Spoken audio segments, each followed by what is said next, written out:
Canon just announced it, so I'm going to compare the Canon 5D Mark IV to the 4-year-old 5D Mark III, and I'm going to share whether this is a solid update for photographers or hybrid shooters. I'll touch on what's new, what's the same, what I wish they would have put in the camera, who I recommend it to, and who I don't. If you're more interested in the video features or you're doing filmmaking and video production, be sure to check out my other video comparing the two cameras, and you can check that out in the description below here on YouTube. So first up, the changes, or what's new beyond the 5D Mark III to the Mark IV. There's now a 30.4 megapixel sensor versus the 22.3 one in the Mark III, which is about 36% more pixels. So you're gonna get a big jump in image quality. The native ISO goes to 32,000 versus 25,600, and you can shoot 7 frames per second versus the 6 frames per second. The Mark IV also has an Intelligent Viewfinder 2.0 in the optical viewfinder, has the same intelligent tracking and recognition system that you get in the 1DX Mark II, which detects different subjects, tracks them around, and automatically switches the autofocus point to optimize tracking. They've also updated the metering system in the Mark IV, so you use 150,000 pixels for metering instead of the 63 zone dual layer metering in the Mark III.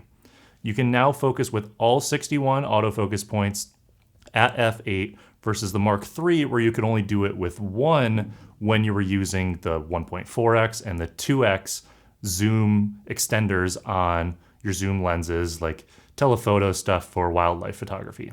As for other autofocus features, there's a new area selection button for your autofocus right by the joystick, which you can program to other functions if you want. And they also added a large autofocus option for the different areas as well. The other big autofocus update is dual pixel RAW photos. In this mode, you double your file size, so it actually takes two 30 megapixel photos, but it allows you to shift the depth and focus point and bokeh a little bit in Canon's own app. Hopefully Adobe and other camera app editing programs will add this as well to things like Lightroom and Photoshop.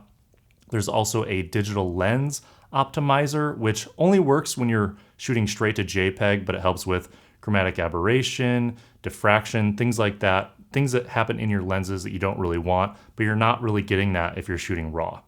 Canon also added flicker detection. When you're using artificial lights that do flicker a little bit, it'll time the shot that you're taking for the maximum brightness of those lights, so you won't get flicker.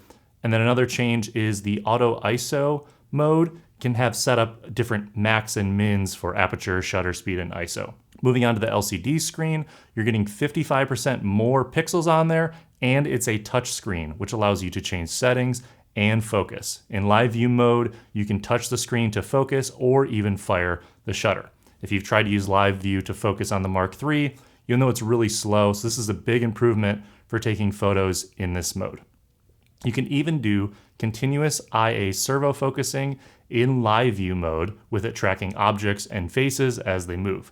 The Mark IV also now supposedly focuses at one less stop of light at -3 stops underexposed.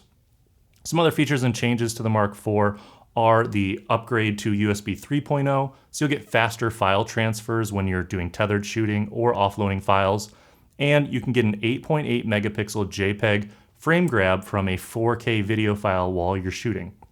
Although you're gonna have to use a pretty high shutter speed, so you don't get that motion blur when you're shooting at 24 or 30 frames per second. They've also built in GPS for tagging where photos were taken, which is really helpful when you want that location information to post to Instagram or have inside Lightroom or elsewhere. They've also added built-in Wi-Fi and NFC to transfer your photos to phones, printers, FTP servers, things like that. And the last change I want to touch on is that you can caption photos in camera for IPTC data used by photojournalists and press for image information, rights, contact info, etc.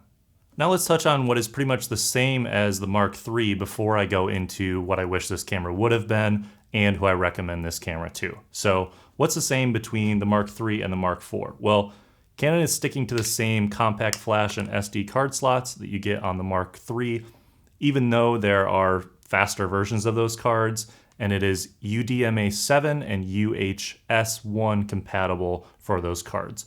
You have the same number of focus points, 61, although the region got a little bigger and you still have 41 cross-type autofocus points. Camera body looks almost identical from a distance as they're pretty much the same dimensions. The Mark IV just weighs about 60 ounces less. It also uses the same LPE6 batteries, so if you have a bunch of those, they'll still work. It does come with a newer LPE6N battery though. So what do I wish the 5D Mark IV could have been? Now, what this could have been, in my opinion, and these hopes are based on 4 years between different versions, looking at what other camera companies have done innovation-wise to change what's in their cameras, what Canon offers on other models, and some of which are cheaper. So these thoughts are based on all those things. Number one, there's no CFast 2.0 slot like the 1DX Mark II, which means you're only gonna get 3 seconds of those burst photos, about 21, before it starts to slow down. It's only 30.4 megapixels, where the main competition has 36 on the Nikon D810 or 42 on the A7R II. There's no eye autofocus. There's no electronic viewfinder to allow you to use some of those cool dual pixel autofocus features that you can in live view through the viewfinder instead of having to use the back of the screen.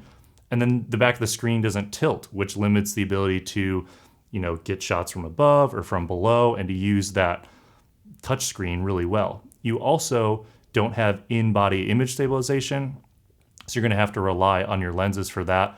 And there's no completely silent shooting mode like you get on some mirrorless cameras for situations where you can just have no sound at all. So should you upgrade to or buy this camera?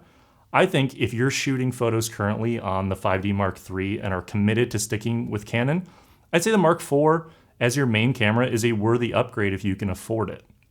The additional megapixels, the added features of being able to share and control it via Wi-Fi, enhanced autofocus features, USB 3.0, the GPS, the dual pixel RAW mode, which hopefully you can use in other apps, great focusing control in live view, and more make this a worthy upgrade over the Mark III. But if you're not fully invested in Canon equipment, like lenses, flashes, other camera bodies, batteries, you don't need Canon professional services, and you're willing to risk losing stuff on an SD card by not having a second one at an event like a wedding, then I recommend the Sony a7R II and going full-fledged into the mirrorless E-mount system from Sony. If I was starting from scratch gear-wise right now, and I was buying my first professional stills camera that also maybe did some video, the a7R II is what I would get today, April 27, 2016.